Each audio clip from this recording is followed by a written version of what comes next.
নিয়েছি মাখিয়ে বসানোর জন্য। এখানে কুচি করা পেঁয়াজ দিয়ে দিচ্ছি।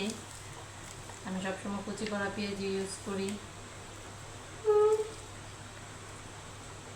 এখন সব রকমের মশলা দিয়ে দিলাম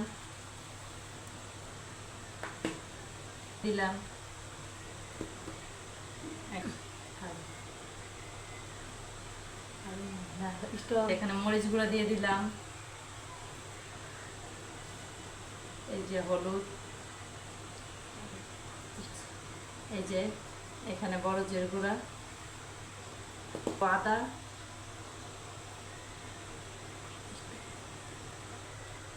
লবণ কুচি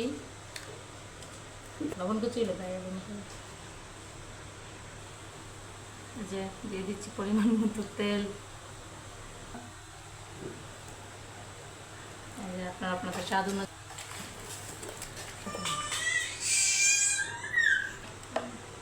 এই যে আমি ম্যারিনেট করে রেখে দিয়েছি। এখন আধা ঘন্টার মতো রেখে দিব। আধা ঘন্টা পর আবার ফিরে আসবো।